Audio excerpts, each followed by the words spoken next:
The room goes quiet. You don't know why. You weren't even looking when it happened, but you felt it. And before a single person has said a single word, you've already started the audit, scanning the last hour, the last conversation, the last thing you said and how you said it. Not because there's evidence, because there doesn't need to be. The feeling arrives first, that low pull in your chest that tells you something shifted and you probably caused it. You don't know that for certain, but you've already decided.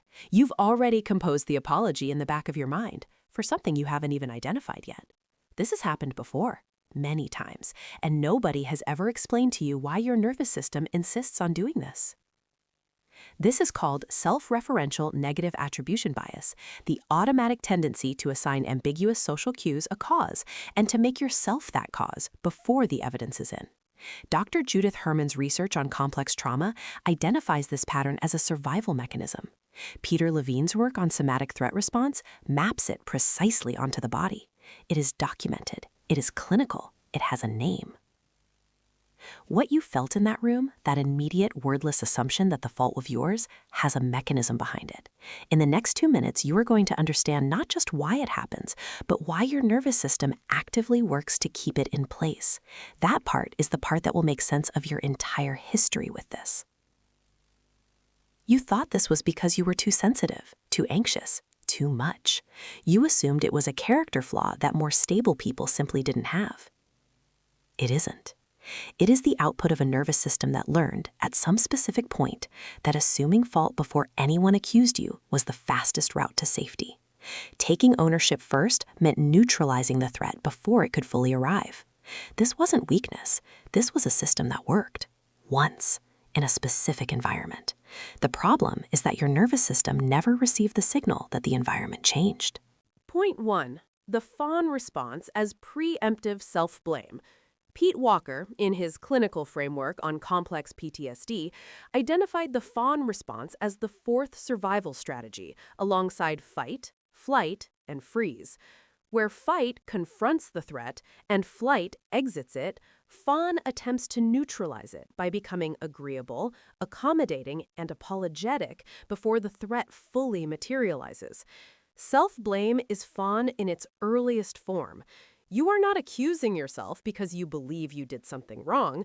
You are accusing yourself because assuming fault is faster than waiting for the accusation to arrive. If you accept responsibility first, there is nothing left to be attacked for. The real-world version of this, your manager's expression shifts mid-meeting. You don't know why. Your first instinct is not curiosity. It is an internal audit. What did I say? What did I miss? What did I get wrong? The self-blame arrives before the question. That is not anxiety. That is the fawn response running its protocol exactly as it was trained to. Point 2. Self-blame as an illusion of control.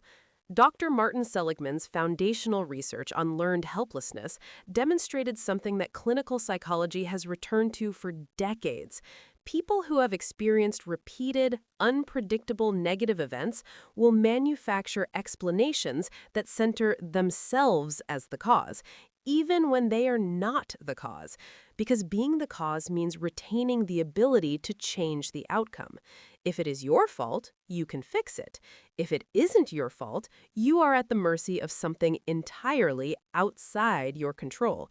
The mind will choose culpability over helplessness every time. The real-world version, someone you care about goes cold without explanation. You cycle back through every interaction from the past week trying to locate what you did wrong. Not because you are irrational, because your nervous system would genuinely rather you be responsible than powerless. Blame feels like agency. It is a false agency, but it is the only one available inside that pattern. Point 3. Neuroception and the miscalibrated threat detector. Neuroscientist Stephen Porges, in his polyvagal theory, introduced the concept of neuroception, the nervous system's continuous, subconscious scan of the environment for signals of safety or danger. In environments where you were regularly exposed to unpredictable conflict, criticism, or emotional volatility, your neuroceptive system calibrated accordingly. Ambiguity became threat. Silence became accusation. A pause became evidence of something wrong. The calibration made complete sense at the time. The problem is that neuroception operates below conscious thought. Your prefrontal cortex never gets to run the logic first. The real-world version, someone doesn't reply for 2 hours when you expected one. The drop in your chest arrives before you finished registering the thought. Your nervous system has already rendered the verdict. Something is wrong, and you are likely the reason, before your mind has had a single second to evaluate whether that is actually true. You read someone's tone and spent the next 4 hours reconstructing every word you'd said to find the moment you caused it. You apologized before you even knew what you were apologizing for, because waiting felt more dangerous than just accepting it. You replay conversations at night looking for the line you shouldn't have said. You assume that when someone is quiet, it's because of something you did. You feel responsible for other people's moods before they have told you anything is wrong. You make yourself smaller in rooms where you were previously criticized. You correct yourself mid-sentence because someone's expression shifted and you don't know why. You feel guilty. You don't know what for. None of that is sensitivity. None of it is weakness. All of it is a nervous system that learned to protect you by making you accountable, even when the accountability was never yours to carry. The mechanism is not your identity. It is a learned response. Learned responses can be unlearned, not by telling yourself to stop, but by giving your nervous system repeated, accumulated evidence that the environment has changed. That is not a small shift, but it begins with knowing what this actually is. Not a personality, not a flaw. A pattern. Tell me in the comments, when did you first notice yourself doing this? The next video covers why certain people trigger this response more than others, and what that tells you about the dynamic you're in.